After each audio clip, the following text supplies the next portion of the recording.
성경에 특별한 사람들이 몇 사람 있는데요, 그 중에 두 번째가라면 서운한 사람이 바울입니다. 예수님의 13번째 제자라 이렇게 우리가 알고 있습니다. 바울 사도를 말하라고 하면 바울 사도는 그 정체성이 예수 그리스도, 그분의 십자가다 이렇게 말할 수 있습니다. 바울을 생각할 때 예수님의 십자가와 예수님으로 말미암는 구원의 은혜를 빼버리면 바울은 존재하지 않습니다. 바울과 십자가, 바울과 그리스도는 동일한 그런 존재라고 생각을 해도 틀리지 않습니다. 그런데 어느 날 바울이 아레오바고 광장에서 아테네의 학자들이 모여서 이렇게 토론을 하는 곳입니다. 그리스 아테네에 철학자들이 많이 모여 있죠. 그곳에 가서 스토아 학파 또 에피쿠로스 학파와 함께 변론을 했습니다. 지식을 가지고 논쟁을 했습니다. 바울이 이겼습니다. 근데 바울은 그때 일을 후회합니다. 내가 공연한 일을 했다. 내가 그때 시간을 많이 투자하고 그들과 변론해서 이기긴 했지만 주님의 능력이 나타나지 않았고 열매를 얻을 수 없었다.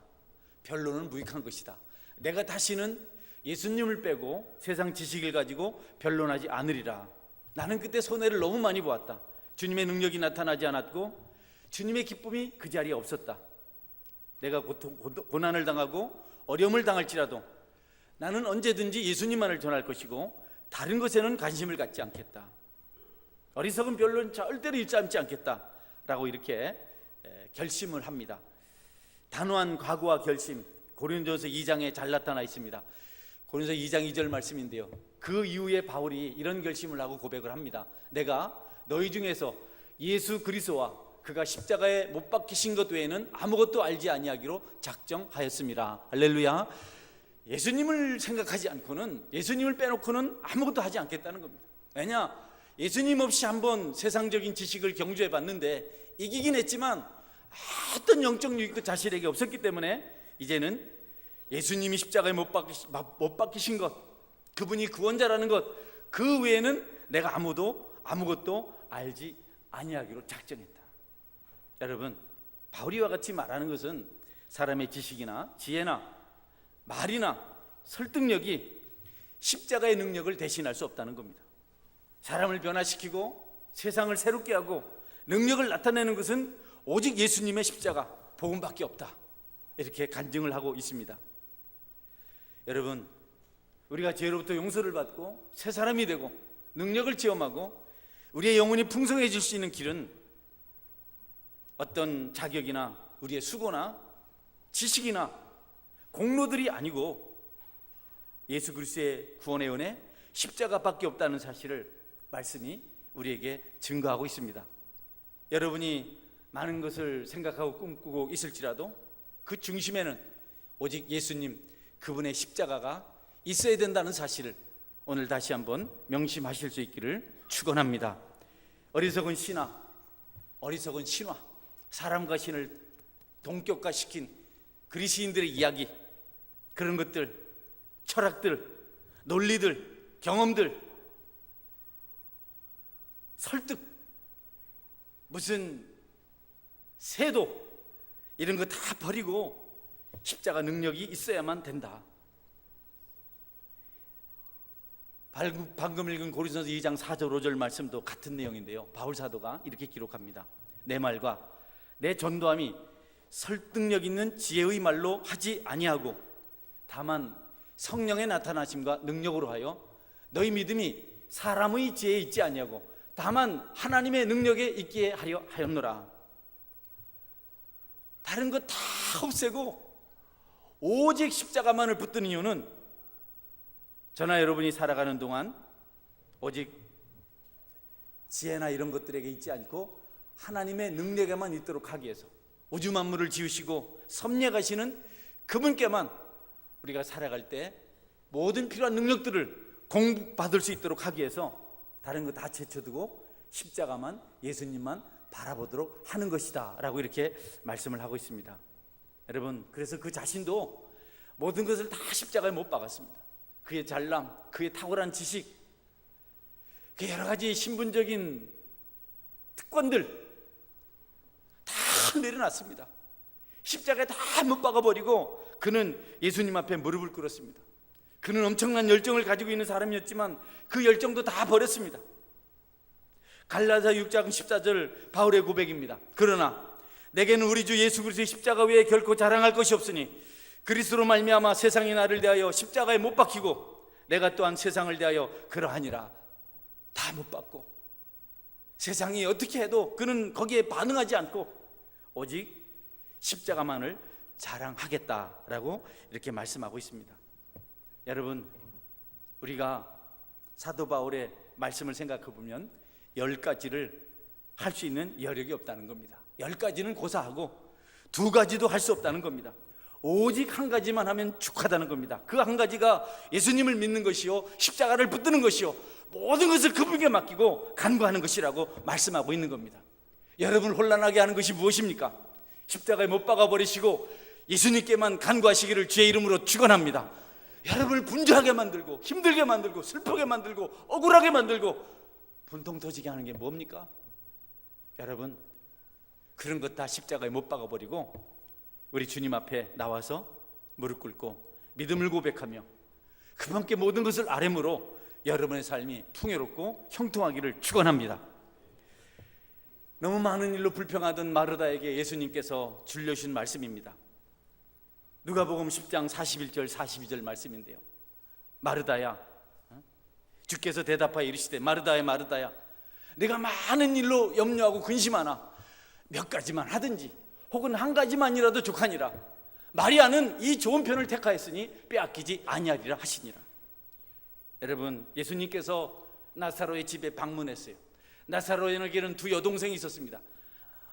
큰 여동생이 마르다고 둘째가 마리아입니다. 이 누이들이 예수님이 오셨다고 예수님을 환영했습니다. 언니 마르다는 어떻게 예수님을 환영하냐 하면 예수님께 음식을 많이 만들어서 잘 차려줄 것으로 생각하고 열심히 음식을 만들었습니다. 그리고 동생 마리아는 어떻게 예수님을 환영했냐면 그분 발 앞에 무릎을 꿇고 그분의 말씀을 듣는 일에 집중함으로 주님을 기쁘시게 하려고 했습니다. 마르다가 열심히 음식을 만들다가 보니까 일손이 모자라요. 점심시간은 다 돼가는데, 그런데 동생 마리아가 자기를 도와주잖아요. 나쁘잖아요. 예수님 발 앞에 딱 앉아가지고 얌체같이 아멘 아멘 하고 있는 거예요. 마르다가 열받았어요. 예수님, 왜 내 동생을 시켜서 나를 도우라고 말씀하지 않으십니까? 이렇게 예수님 그 정도는 해주셔야 되잖아요. 그러니까 예수님께서 마르다야 마르다야, 너무 많이 하지 말아라. 몇 가지만 하든지 한 가지만 해도 족하다. 여러분, 10가지도 부족하고 2가지도 부족하고 한 가지로 족한 줄 믿으시길 바랍니다. 바울은 십자가만 자랑하기로 했습니다. 저는 이전에 전수사실에 섬기던 목사님 35년 동안 교회를 섬기시고 이제 은퇴하시고 하늘나라 가셨는데요, 그분은 교회, 성도들, 또 우리 교단 교계에 불신자들에게까지도 존경을 받는 분이셨어요. 그분이 너무 영성이 풍성하시고 지혜로우시고 너무 인격이 성숙한 분이라서 우리 신학생들이, 신학도들이 그분께 한번 가서 공부를 한 적이 있었어요. 3박 4일 동안 목회를 배운 적이 있었어요. 그분께서 여러 가지 이야기를 토막토막 들려주셨는데 그 중에 지금도 너무 새록새록한 이야기가 있습니다. 여러분이 그분의 전기를 읽으면 제 전도사절 이야기가, 전도사 시절 이야기가 그분의 책에 무려 4페이지나 나와 있습니다. 왜 아멘 안 하시는가? 그분이 우리들에게 이런 얘기 들려주셨습니다. 그대로 제가 그대로 반복하겠습니다. 여러분같이 젊은 시절엔 나는 참 꿈도 많았습니다. 여러분들도 그럴 줄 압니다. 그러나 열심히 하나의 꿈을 이루는 것으로 만족합니다. 인생이 긴 것 같고 힘이 있는 것 같지만, 그러나 꿈 하나를 이룬다면 성공한 인생입니다. 승리한 그리스도인입니다. 다만 아쉬운 것이 있다면 그 한 꿈이 더 컸더라면 좋을 뻔했습니다. 나는 고신교단에서 가장 큰 교회를 위해서 겨울에는 식어서 얼어버린 밥과 국을 먹으며 기도했습니다. 내가 신학교를 다닐 때는 학생 수가 많지 않아서 식당에서 봉사하시는 분들이 탁자에 미리 밥을 차려놓고 그들의 일을 하러 떠났습니다. 내가 새벽 기도를 마치고 돌아오면 내 밥은 언제나 국과 함께 얼어 있었습니다. 그렇게 언밥과 언국을 먹으면서 기도하고 구하던 꿈이 이루어져서 나는 지금 우리 교단에서 가장 큰 교회를 섬기고 있습니다. 하나님의 응답입니다. 하나님의 은혜입니다. 그런데 나는 지금 생각합니다. 그때 세계에서 가장 큰 교회를 구했어도 하나님께서 들어주셨을 것입니다. 제가 들었던 이야기를 정리했어요. 이렇게 말씀하셨어요. 여러분, 너무 많은 일로 바쁘지 않길 바랍니다. 한 가지 것만이라도 온전히 감당하시는 은혜가 있기를 축원합니다. 바울 사도는 십자가만을 구했습니다. 내게 사는 것이 그리스도니라 고백했습니다. 바울은 많은 화살을 그의 전통에 가득히 담고 다녔습니다. 그러나 그는 그 화살을 오직 한 개의 관역에만 집중해서 겨냥해서 여러분 날렸습니다. 그 화살은 정확하게 관역의 전국을 향해서 날아갔습니다. 오직 예수님의 십자가만 집중했습니다. 먹든지 마시든지 무엇을 하든지 하나님 영광을 위해서 십자가만을 위해서 살았습니다. 바울은 그가 예수 믿는 사람들을 잡아가두고 또 그 일을 하려고 다메섹으로 가다가 예수님을 만났습니다. 그는 그 일을 계속해서 간증합니다. 그때 예수님을 만난 것에 대해서 새 사람이 된 것에 대해서 수없이 간증합니다. 바울의 회심 이야기는 수많은 사람들이 들었습니다. 제자들은 수없이 반복해서 들었습니다. 그러나 아무도 그것을 지루하게 여기지 않았습니다. 십자가를 자랑하는 것, 구원의 은혜를 고백하는 것은 10번, 20번, 100번, 1000번 들어도 은혜가 되는 것이기 때문에 그렇습니다. 십자가의 주님의 은혜, 죄인을 넘어뜨리시나 다시 일으키셔서 새 사람이 되게 하시고 일꾼으로 삼아주신 그분의 은혜, 그분의 사랑, 그것을 자랑하는 일은 간증하는 자도 지루하지 않고 그 간증을 듣는 자들도 그들에게 영혼의 생명이 있다면 지루하지 않습니다. 그래서 그는 늘 그 이야기만, 자기 이야기를 자랑이 아닌 십자가를 자랑하는 것으로 가는 곳마다 간증했습니다. 성도 여러분, 너무 바쁘지 않기를 바랍니다. 너무 복잡하지 않기를 바랍니다. 주님만 바라보시기 바랍니다. 주님 앞에 모여서 예배하고 교회를 위해서 기도하고 하나님께서 정해주시는 헌금을 드리며 그분과 행보를 같이 하는 일에만 집중하십시오. 마르다처럼 지치지 않기를 바랍니다. 기쁜 일, 하나님께서 원하신 일에만 집중하실 수 있길 바랍니다. 같은 마음을 가지고 복음을 전하십시오. 같은 마음을 가지고 기도하십시오. 같은 마음을 가지고 성실함으로 봉사하십시오. 하나님이 그것을 원하십니다. 저는 여름엔 좀 긴장이 돼요. 성경학교하고 수련회 하면 우리 전도회원들이 그 일을 좀 도우려고 좀 마음을 가지고 이렇게 뭔가를 좀 해보려고 애를 쓰는데 가끔 회비를 거두다가 회장님 혼자 많은 부담을 하면서 조금씩 좀 그분들이 마음 아파하는 것을 보기도 합니다. 그런데 여러분, 그 동기가 순수하고 또 참 좋은 것이긴 하지만 자칫 우리가 본질에서 벗어날 수 있습니다. 여러분들이 그런 일을 한다고 너무 애쓰다가 마음 상하지 말고 여러분이 하실 일은 함께 기도하는 일을 믿으시길 바랍니다. 남의 주머니에 돈 꺼내기가 쉽지 않아요. 또 교회가 맥주 감사주일 날 성경학교를 해서 수련해서 헌금했는데 기도하고 또 여러분이 또 잘해보겠다고 돈을 거두면 그 일이 자칫 역효과를 가지고 올 수 있습니다. 제가 여러분 보았고 그 일은 언젠가 없어집니다. 교인들이 많아지면 그 일을 계속할 수가 없습니다. 영원하지 않은 일은 진리가 아닙니다. 그러므로 여러분께서 너무 상처 입지 마시고 마음 접고 오는 내일부터 시작해서 일주일 동안 기도하는 일에 진력하시기를 주의 이름으로 축원합니다. 이미 받은 것 있으면 여기 교회 그냥 헌금하세요. 그거 들고 다니면서 해봐야 여러분도 유익이 크게 없고 또 회원들도 크게 없고 회원들과 더불어 어려운 사람들을 신방하고 또 기쁜 일을 함께 나누고 이런 일에 동역해야지 괜히 하지 않아도 될 일을 무모하게 하시다가 평지풍파를 일으키니 없기를 축원합니다. 내년 이맘때는 이런 설교를 안 했으면 좋겠습니다. 할렐루야. 딱 그냥 주님 딱 붙들고 기도하고 이전에 했던 일이라고 다 해야 될 게 아닙니다. 예전에는 저한테 여러분 이전에는 고구마 삶아오는 사람들이 많았습니다. 요즘은 고구마 삶아오지 않거든요. 어떤 일들은 하지 않아도 돼야 될 일을 해서 본인도 마음이 상해서 시험이 들고, 또 어떤 일들을 말 못하지만 가슴이 답답하고, 꼭 열심히 있으면 개별적으로 하시면 됩니다. 꼭 정말 섬기고 싶으면 기도 제목을 적어서 헌금하시면 합당하게 쓰여질 수가 있습니다. 이제부터는 본질을 벗어난 일에 여러분 너무 매력을 느끼지 말고 정말 중요한 일, 말씀대로 순종하고 기도하는 일, 한 가지 것에만 집중하시는 은혜가 있기를 축원합니다. 정해놓으신 하나님의 말씀, 또 교회가, 목회자가 정해놓은 그 길을 따라서 봉사할 때 봉사하시고, 이렇게 해야 하나님 교회가 은혜롭게 평강 가운데 세워져 갈 수가 있습니다. 바울은 십자가만을 주제로 삼았습니다. 그가 그렇게 한 이유는 천국이 십자가를 통해서만 가능하기 때문에 그렇습니다. 정말 중요한 일을 모르고 하나님께서 원하시는 것부터 멀어짐으로 자신이 한때 변론하다가 큰 영적 손해를 본 것을 알기 때문에 그는 이제 다시는 그렇게 하지 않고 오직 하나님이 정하신 것은 예수님의 십자가, 그분이 유일한 길이라는 것을 깨닫고, 여러분, 그것 외에는 다 내려놓았습니다. 열심히 지나쳐서 그는 교회를 핍박하기까지 했습니다. 교회를 박해하는 것이 하나님을 위하는 것이라고 생각했습니다. 남녀노소를 불문하고 예수님 믿는 사람들 다 잡아다 가뒀습니다. 스데반 집사 같은 사람을 죽이는 일은 옳다고 그가 생각을 했습니다. 그는 율법에 능통했고 바리새인의 열심을 가지고 있었습니다. 얼마나 지식이 해박했는지 그가 율법대로 사는 것에 있어서 유대 땅에서 1등이었습니다.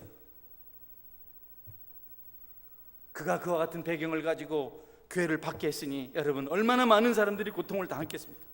바울을 당할 자가 없었습니다.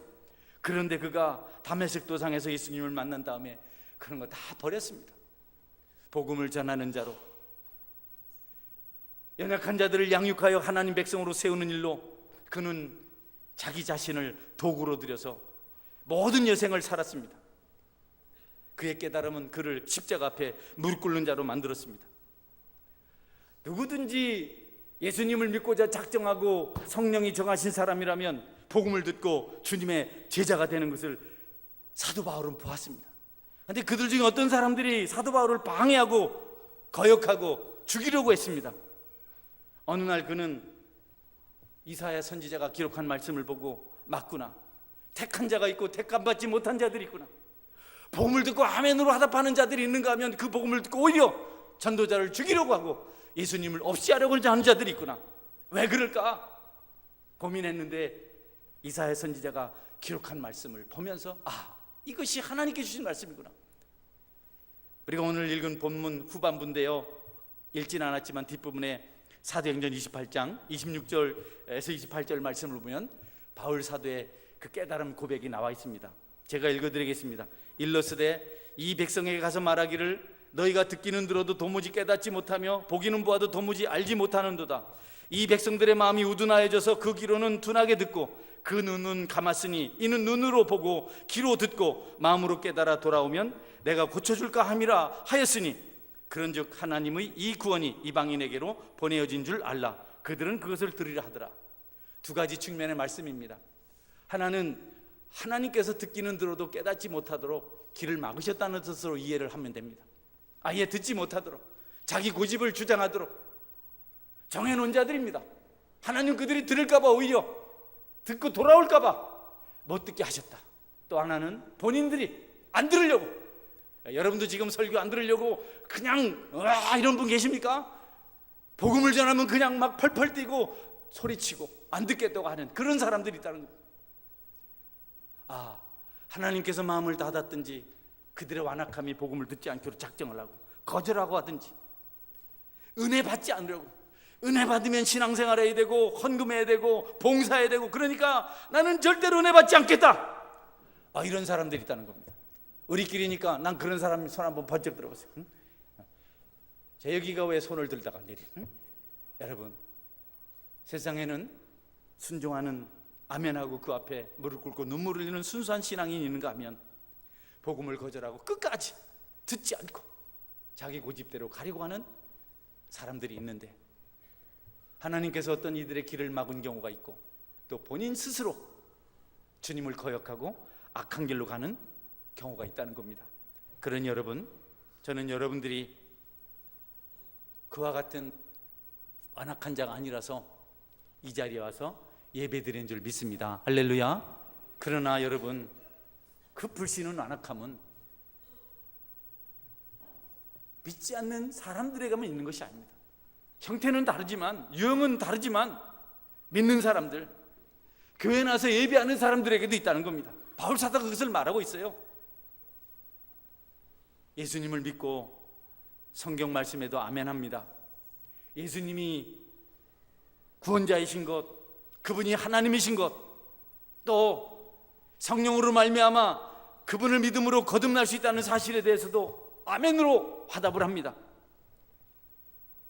성령으로 말미암지 않고는 누구도 예수를 주라고 시인할 수 없다는 그런 말씀도 그들이 듣습니다.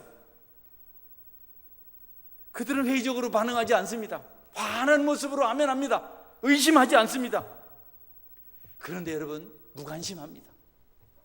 대답해놓고 잊어버립니다. 생각하지 않습니다.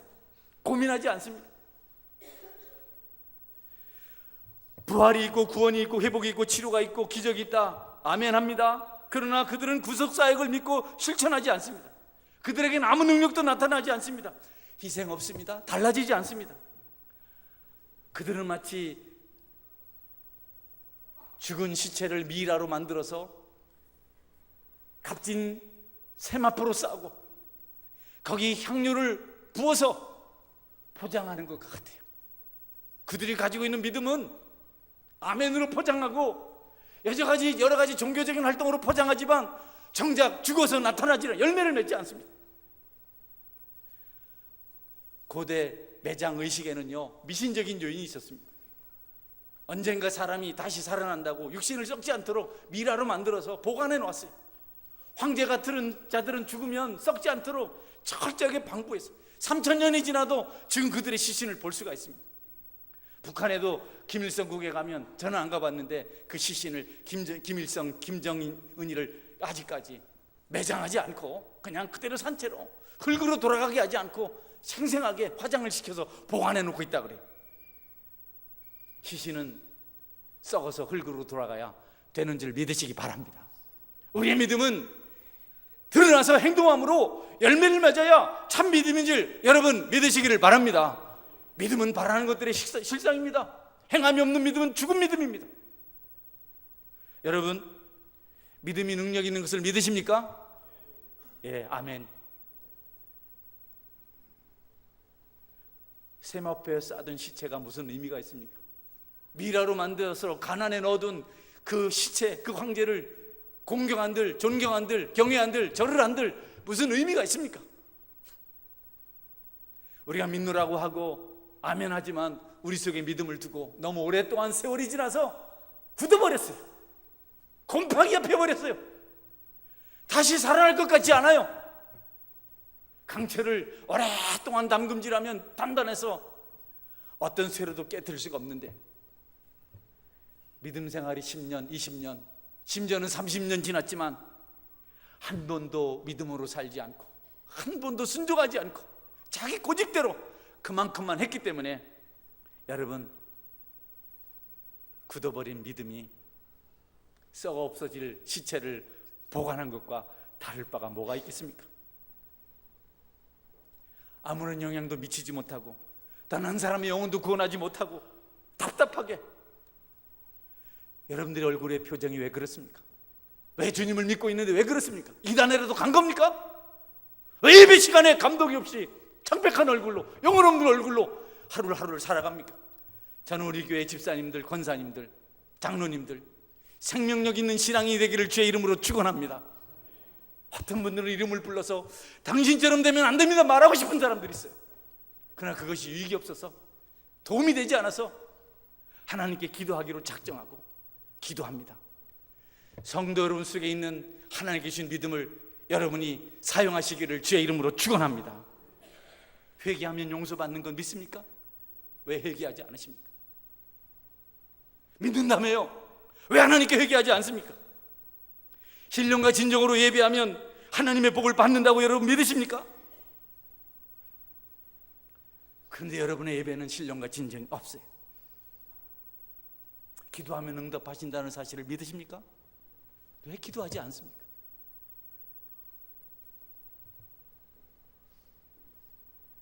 여러분의 응답이 도대체 뭡니까? 삶의 변화가 반드시 일어나는데 바울 사도는 자기 같은 죄인 중에 괴수라도, 교회를 핍박하고 없애버렸던 자기 같은 괴수라도 하나님께서 살리셔서 하나님의 일꾼으로 충성된 직분자로 세우셨다고 그렇게 고백하는데, 여러분들은 바울보다는 낫잖아요. 여러분이 교회를 핍박했습니까? 여러분이 응답받지 못한 이유가 뭡니까? 회개하지 못하는 이유가 뭡니까? 성경 말씀을 듣고 배운 적이 얼마나 오래되었습니까? 수년을, 수십 년을 지내왔지만 언제 능력을 한번 경험해 봤습니까? 시간이 지날수록 점점 퇴보하고 있습니다. 남의 탓을 하십니까? 아무도 없으면 여러분 혼자 신앙을 하나님 앞에 고백할 수 없습니까? 어떤 분들은 대화를 해보면 신앙에 깊이가 있어서 기쁨이 있고 즐거움이 있어요. 한마디 한마디 가슴이 저립니다. 어떻게 저럴 수 있을까? 그분들 이면에 은혜가 있습니다. 믿음이 있기 때문에 남다른 것이 무엇입니까? 하나님 앞에서 믿음으로 행하는 일이 무엇이 있습니까? 주님을 위해서 살고 있나요? 건물에 불이 났다고 생각해 보십시오. 여러분이 살고 있는 건물에 불이 났습니다. 밖에서 불이야 소리칩니다. 소방차의 사이렌 소리가 들립니다. 경보기가 울립니다. 불을 피해야 되지 않습니까? 아이들의 장난치는 소리라면 그냥 잠을 청해서 자야 하지만 그게 진짜라면 여러분 도망쳐야 하잖아요. 주님이 살아계시고 십자가 능력이 우리 죄를 대속하고 주님 안에 살도록 하는 것을 여러분 믿으십니까? 예, 왜 믿음 소리가, 아멘 소리가 작습니까? 그런데 여러분 왜 그분 앞으로 나오지 않습니까? 왜 주님을 모르는 사람처럼 세상 사람과 똑같이 삽니까? 또 다른 경우 생각해 봅시다. 한 사람이 중병에 걸려 있습니다. 그 병을 고칠 수 있는 명의가 있는 병원이 있습니다. 가면 고칠 수 있습니다. 환자가 그렇다고 말합니다. 가지 않습니다. 가면 고침을 받는데 가지 않습니다.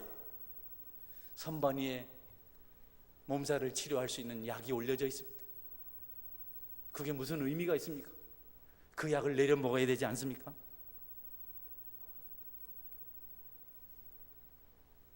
예수님을 믿고 있으면서도 무기력하고 감동이 없고 그거를 누구 책임이라고 하겠어요?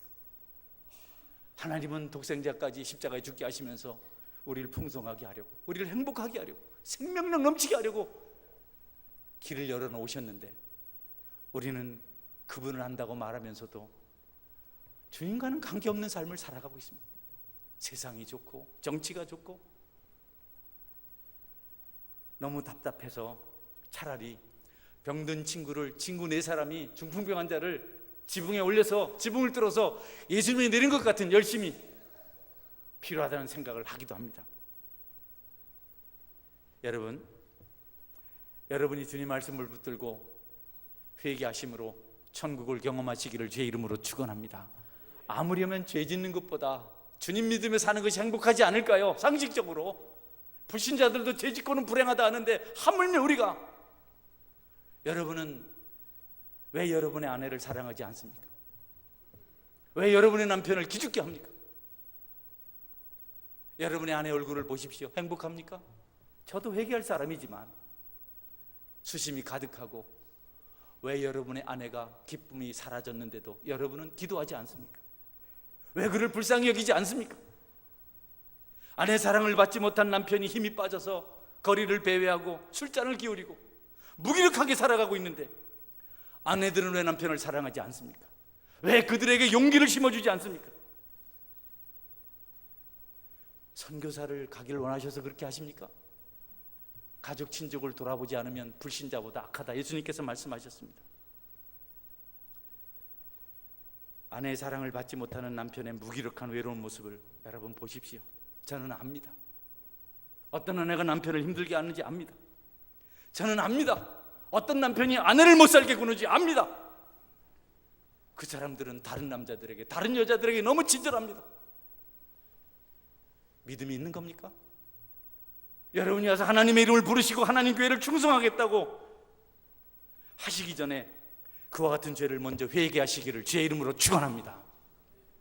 하늘나라에 사람이 없어서 회개하지 않는 자들을 불러 모으는 것이 아니고 회개하지 않는 자들을 불러 모아서 그들이 회개하도록 하시기 위해서 하나님이 땅에 교회를 세우시고 목회자들을 세우시고 직분자들을 세우셨습니다. 주님께로 돌아오십시오. 무릎 꿇어 보십시오. 여러분의 믿음을 한번 실천해 보십시오. 거기에 기적이 일어납니다. 능력이 나타납니다. 여러분의 친구가 마귀가 아니라면, 마귀가 찾아와서 여러분의 친구가 되어서 기도하지 마라, 집 가까워도 나가지 말아라, 집에서 잠을 잘지언정 교회는 가지 말아라, 봉사하지 말아라, 땀 흘리지 말아라, 말씀도 묵상하지 말고 헌금도 하지 말고 제 주일 예배도 빠지고 세상에서 폼나게 살아봐라, 마귀가 이렇게 말하는 것이 좋아서 그것을 따라다니는 것 아니라면 여러분이 왜 그런 기본적인 일에 헌신하지 않습니까? 여러분 예수님을 믿습니까? 믿으십니까? 여러분은 그 믿음을 샘 앞에 싸서 무덤에 넣어둔 그 모습과 같아요. 같습니다. 아닌 분들에게는 참 그렇지만 오늘은 같이 들으세요. 한 번이라도 주님 앞에 진실한지 정직한지 바른 길을 갖고 있는지, 여러분 주님이 통곡하십니다. 네가 내 자녀냐? 네가 내 제자냐? 신학교 다닐 때 유명했던 책이 네가 목사냐라는 책이 있었어요. 어떤 친구가 그 제목을 패러디해서 네가 전도사냐 이렇게 했어요. 우리 다 들고 일어났습니다. 너나 잘하라고. 여러분들은 들고 일어나지 않기를 주의 이름으로 축원합니다. 아멘 하십시오. 아멘 하십시오. 나를 사랑해 주신 주님의 사랑을 우리가 안다면 내가 사랑하지 못할 대상이 없더라고요. 그래서 그것 때문에 괴롭습니다. 감정으로 성도들을 대하지 않도록 하나님 은혜 달라고, 미워하지 않게 해달라고, 싫어하지 않게 해달라고, 정죄하지 않게 해달라고. 주님은 그런 기도를 들어주세요. 여러분에게 회개의 은혜, 돌이키는 은혜가 있기를 주의 이름으로 축원합니다.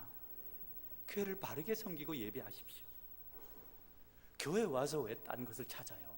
교회는 예수님만 하는 곳인데 교회에 와서 왜 엉뚱한 걸 찾아요? 여기가 무슨 쾌락을 추구하는 장소입니까? 여기가 무슨 더러운 유익을 추구하는 장소입니까? 여기는 십자가를 만나는 곳입니다. 내 가치, 내 의견을 관철시키는 것이 교회가 아닙니다. 내 주장을 펴는 것이 아닙니다. 주님 말씀에 순종하고 믿음대로 행하는 것이 교회인 줄을 믿으시기를 바랍니다. 여러분, 이것이 전제가 되지 않으면 교회는 세상에서 능력을 행할 수가 없어요. 비난을 받습니다. 똑같네. 교회 가보니 똑같네. 세상에서 추구하는 것을 그대로 추구하네. 두껍고 폐쇄적이고 먹먹해버린 영혼의 각지를 제거하는 유일한 길이 십자가라고 바울 사도가 말하고 있습니다. 그래서 그는 그것을 위해서 기도했습니다.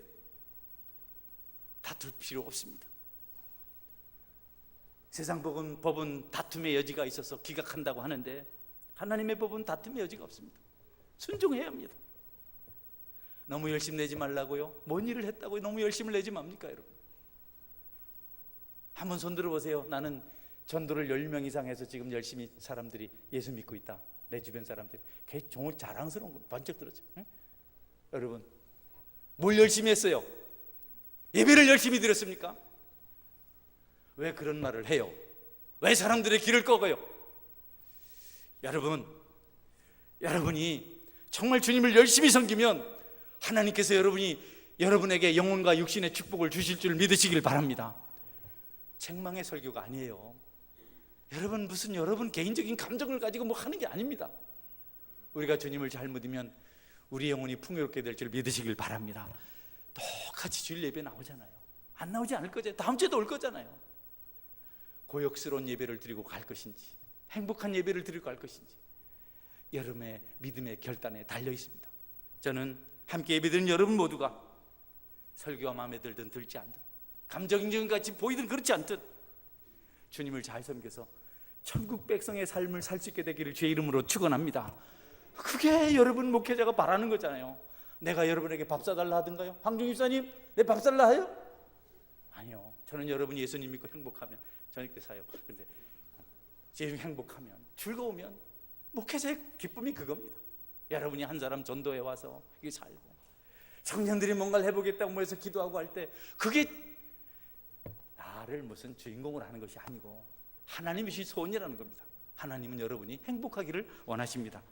그러니 여러분, 믿음을 엉뚱한 것을 추구하는 것으로 오해하지 말고, 천국 가는 것이며 땅에서도 하늘의 복을 받는 것이며 기쁨이 있는 것이며 감동이 있는 것이며 회복이 있는 것이며 죄가 용서되는 것임을 여러분이 기억하시고, 여러분 모두에게 믿음을 활용하는 특별한 은혜가 있기를 주의 이름으로 축원합니다. 아멘. 같이 기도하겠습니다. 하나님, 내가 믿음으로 살게 하여 주옵소서.